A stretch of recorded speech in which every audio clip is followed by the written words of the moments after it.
So this is kind of going to be a follow-up or part two of my previous video about elders and kind of what the qualifications for that are and some of the duties of the elder. You can see my notes are still up on the whiteboard right there. That there are just a few topics that I want to kind of address or add a little bit more clarity to or bring a little bit more information about a couple of them because partly because that video started to get a little long and I noticed the time and so I was like, let's wrap this one up and then I can just do a part two. But the few of the things that I want to address, one of them is that the fact that elders is used plural in several places in the scriptures. It talks about going to the elders, plural, for to be anointed for healing, or something that I did bring up in the previous video briefly of if you have a contention or you see a fellow believer that's in sin, you go to them privately, but if that doesn't resolve it, then you take them to the elders or the leadership of the church. And so it's very clear that there is a sense of plural elders in the church body. And so, how does that relate to? Because I kind of made it very emphatic that there is meant to be a single kind of head overseer. So, how does that relate to it? But also, that how do you replace an elder? So, let's say that your overseer, your elder, your pastor passes away, for example. If there's not like a democratic church body that is selecting or choosing the overseer to be the overseer of the church, the pastor of the church, how do you replace an elder? How do you get if you at a church and you feel like you need to leave, and how do you how do you start a new church with a new elder? How do you decide that if there's only supposed to be one overseer? And so I want to kind of address those topics and maybe a couple others that I'll touch on. But the one of the functions of the elder, as I said, the primary focus is teaching and governing. But one of the aspects of that teaching is training up young men to be elders when they are older, to have the qualifications of elders.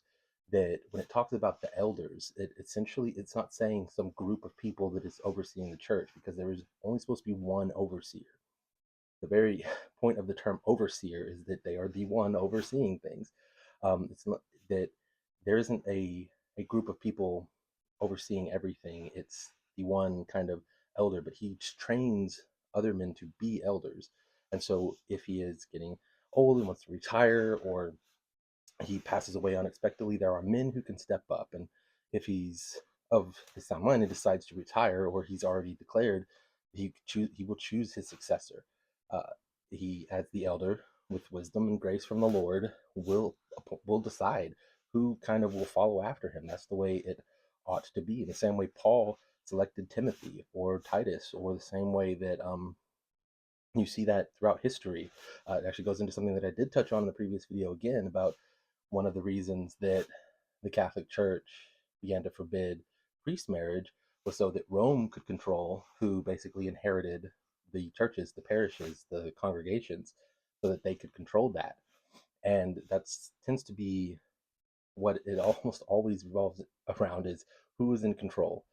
And so placing an elder, though replacing the overseer when he gets old or decides to retire or if he passes away, should already be something that is prepared for, that he has already trained up men to take that role. And another reason he trains elders is because those elders are supposed to be the missionaries who get sent out.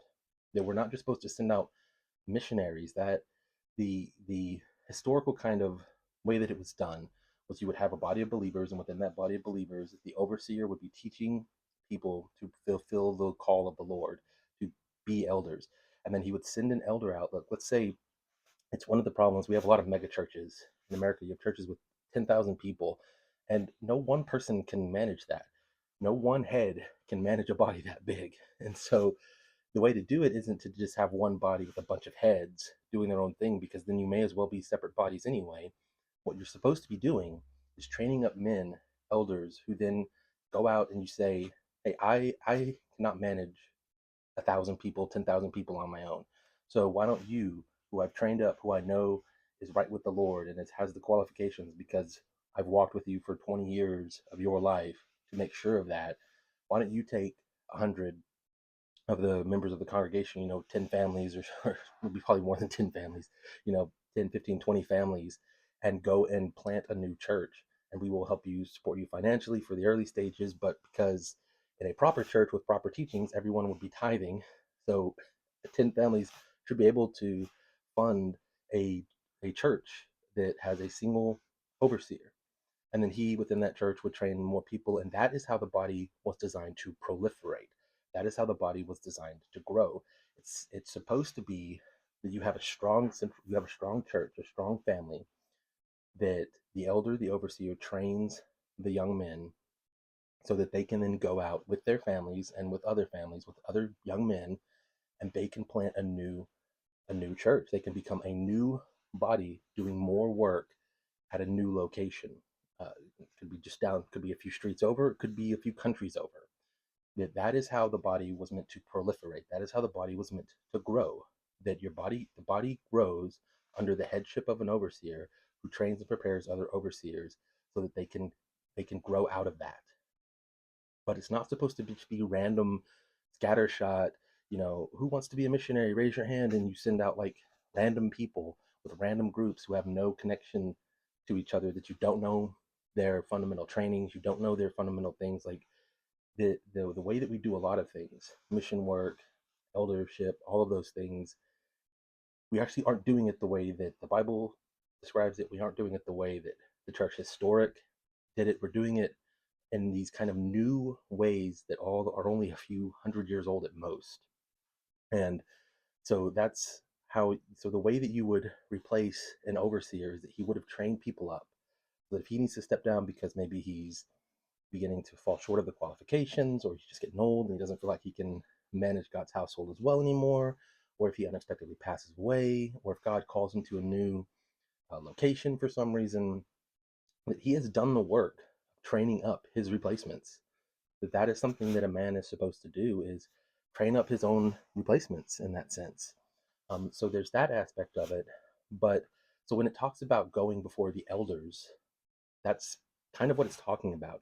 That, but also as well as churches should be partnering up. So the overseer of one church, he should know the overseers, the elders, the pastors of the other churches in his area, and those are his peers. And so those are the people that he comes together with.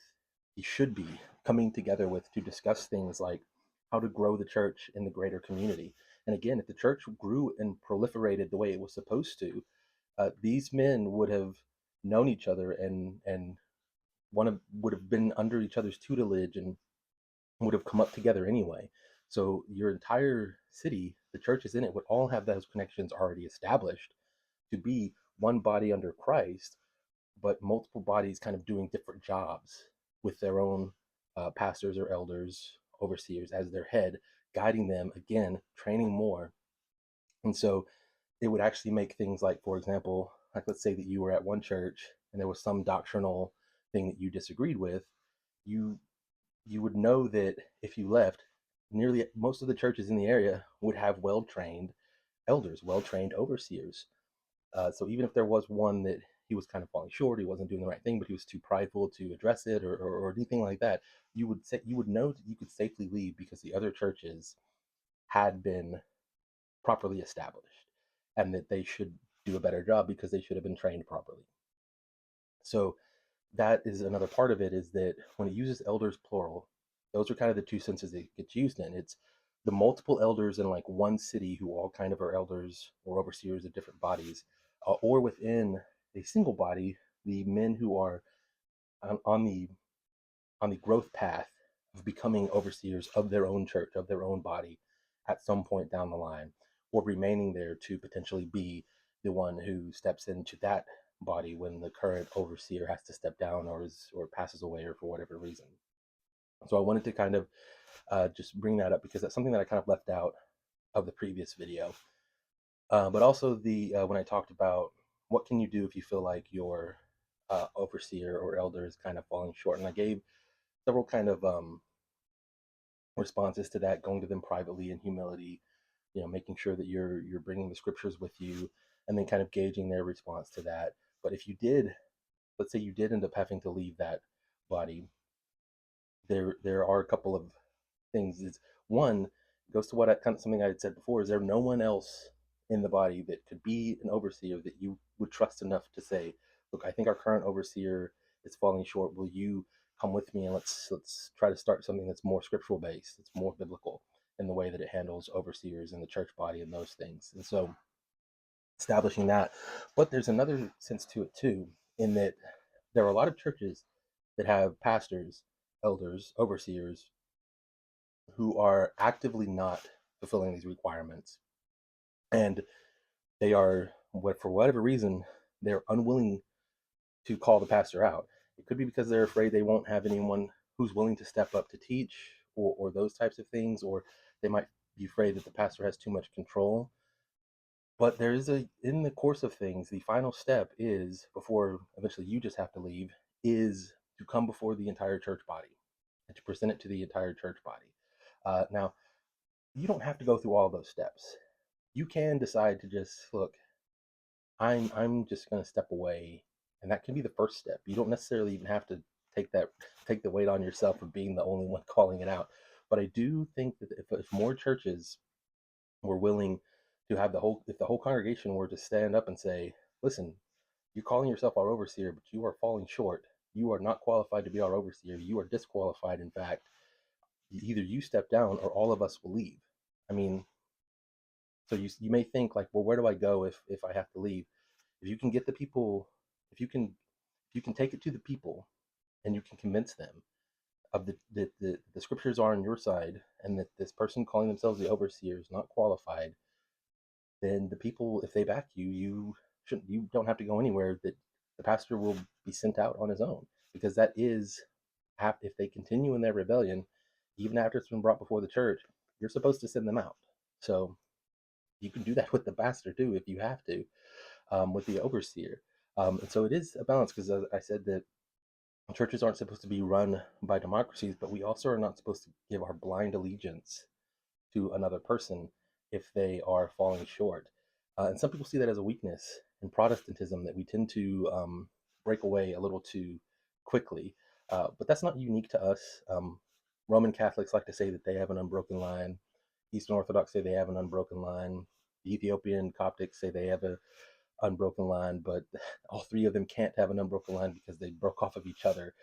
Roman Catholicism exists because it broke away from because of the schism between them and Eastern Orthodoxy. So their line clearly isn't unbroken. They each claim to be the true branch. So that's neither of them, both of them can't be, and they both have had, even before the Protestants broke away from Roman Catholicism, Eastern Orthodox had attempted breakaway groups before Martin Luther and the successful, finally, kind of Protestant Reformation gained enough political support and military support from various princes who were tired of Roman control and those types of things, that they kind of successfully broke away. But even before that, you had various groups, Lollards, the Hussites, various Waldensians, several other groups that were just brutally massacred by the Catholic Church. Some groups, the only thing they wanted to reform was having the Bible in their native language, and that was enough at the time for Catholicism to kill them, for the Catholics to kill them.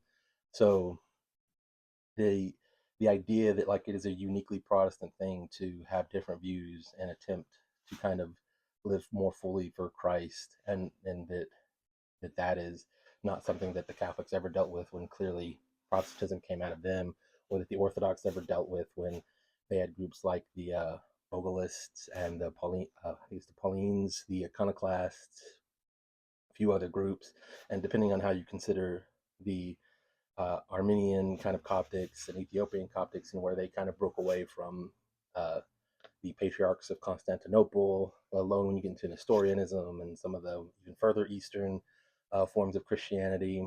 The idea that one denomination is the true denomination is is a little arrogant, especially when you can look at the things that those groups do compared to the scriptures, and you can see very clear deviations. Whether it's the Catholics with priest marriage, as among other things, the Eastern Orthodox as well have their issues with the way they treat iconography or the mysteries. Some of that is just not really scriptural at all. It actually seems to come almost more from a Jewish, is it a Kabbalism?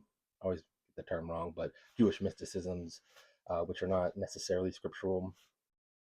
But that kind of a little aside there, that does kind of tie into this about what are you supposed to be teaching as an elder. And essentially, it's just what the scriptures say. It's what Jesus, you teach what Jesus said, you teach what Paul said, Peter, James. Everything you say needs to be rooted in the scriptures, and that's what you need to be teaching. And that goes into the last thing I wanted to talk about, and that was I briefly touched on in the video that women shall not teach men, but they're required to teach young women. And I wanted to address a little bit the idea that that is specifically teachings in the context of overseers, of teaching about the things of God, about teaching what it means to be a Christian, about teaching how to grow the church, how to protect the church, how to direct the church, teaching the scriptures to men. That if you're a man and you need to learn mathematics, and there's a woman who is a great mathematician, you can learn mathematics from her. That that is not necessarily what the scriptures are teaching. Um, you could make the case that men just by our nature have difficulty learning in the same way women do, and so female teachers may not necessarily understand the way that men learn sufficiently to be efficient teachers. But I think that women can teach most subjects perfectly well to men, um, as long as they understand the subjects themselves. But when it comes to the scriptures, when it comes to living for Christ, when it comes to doing those things, women are not to teach men. And that's just what that's what Paul's talking about there. So there can be other contexts where it can be fine. And also, as an overseer, you are also allowed to choose who kind of helps you teach. So if, for example, you were an overseer and you were going through a series of lessons about potentially the dynamics between husbands and wives, and you wanted 1 week for or one lesson for your wife or another woman in the church to stand up to present the feminine side of that thing from her perspective, you could allow that. That wouldn't be her teaching necessarily. That's just her sharing testimonial. That would be a woman. Women are allowed to share prophecy. So it's not that women are never allowed to speak at all. It's not that women are never allowed to teach at all. They're allowed to teach women. You can make the case that they're allowed to teach young children, especially young women, but even young men up to a certain extent, that they would be allowed to even teach them the kind of fundamentals of the walk. But when those young men begin to become men, there should be a transfer there of them coming under the guidance of overseers and elders and older men to learn what it means to be a man. Men should be teaching men what it means to be men. Women teach women what it means to be a woman. And the overseer teaches the entire body what it means to be the body of Christ and to follow Christ. And so those kinds of dynamics are part of it as well. So it's not a women are never allowed to talk. They just need to sit down and shut up the whole time. Again, we see examples in the scriptures of women giving prophecy. Women can speak in tongues. As long as they do it properly, that's the same for men. As long as you do it properly, you're allowed to have that. What else? There was another example I was going to give. Um, oh, for example, in the scriptures, Phoebe, woman, that Paul calls a deaconess, is the one he sends with one of his letters to present to one of the churches. So we can see that a woman can even stand up and read a teaching. Phoebe wasn't the one teaching it, she was just the one reading it. And then the overseers of that church that Paul was writing to actually prepared a letter back. That was how Paul taught the churches, was through letters, because he couldn't be at all the different churches. And so, for example, First Corinthians is technically Paul's second letter to Corinthians as a response to questions they had sent him, and we actually don't have those questions. And then Second Corinthians, what we call Corinthians, was his third letter to them in response to their response to his other letter. So um, that kind of dynamic back and forth is part of it as well. And so ultimately, though, for example, we see in Philemon, and this is a huge part of it. In the book of Philemon, Paul says, I could command you. I, as an apostle, I, as an overseer, I, as the one who kind of brought you to Christ, I could give you commands that you would then be compelled, if you are a true believer, to obey because of my position of authority over you. But we hate that in the Western church. We hate, especially in America. We do not like the idea that if a overseer is in their right position and they give a command or they give a teaching, that it is to be obeyed. The only way you can counteract that is if it is in clear direct opposition to a clear teaching of Christ. Like if they were to tell you to sacrifice something to an idol, or they were to tell you to uh, pay do something that is clearly unscriptural. Sacrificing to an idol would be a big one. If they were to command that, you would know immediately they are not of God. They are not teaching the scripture properly. If they fall short of their eldership, if you see their house in disarray, and I think I'm going to end with that kind of thing. That, as I talked about in the previous video, that like if their children are in rebellion or not managed properly or haven't been taught properly, that doesn't mean that if a pastor has 6 kids and one of them is unruly, at the Sunday school or at youth church or any of those things, I wasn't saying that disqualifies them. So I just want to make that clear that it is about an unwillingness to, or inability to manage your household. So you will have your children are their own people. They will obviously rebel at times because humans rebel at times, but it is how you handle it. It is how you attempt to bring them back. And that's why I said, even in that video, that there should be grace there if they are managing their household well, even if they fall short, which goes back to my video about loyalty and what faith in Christ really means. We are not judged. We are judged by our willingness to be loyal. You are to be judged by your management of the household as best you can. Like if your house caught fire and burned down because it was struck by lightning, and you ended up in debt or something like that, it's not because you mismanaged your household. And so, in a similar way, if you have a child and they enter into open rebellion, but you've done all that you can to try to keep them in the fold, and you have other children who have remained loyal to Christ and who have grown up in the church and been amazing believers and all those things, that there's grace there, that you aren't disqualified just because one child uh, kind of turned away from the faith. But if you have 3 children or all 3 of them end up turning away from the faith, if you have a child and they turn away from the faith because you just weren't there for them or because you didn't properly teach them, then that would be mismanagement of the household. And that is more often the case than not, that a lot of these young people and children, especially preachers' kids who turn away, it's because the preacher was not being a father first, managing his own household first. And so that was more what I was getting into. So I hope this provides a little bit more information, maybe clarifies a few things, touches on a few topics that I kind of didn't have time to in the previous video or didn't kind of think about sharing in that way. So hopefully this video fills in some of the gaps and can work as a kind of next follow up to that well. So this is just part 2 of that video. If you haven't watched that previous video, please go do that. I'll try to link it in the description, and I'll link this one in the other video. But yeah, hope you have a good one. If you enjoyed the video, please, or you feel like it was helpful in any way, please like, share, subscribe, comment, do so respectfully, and I will see you in the next one.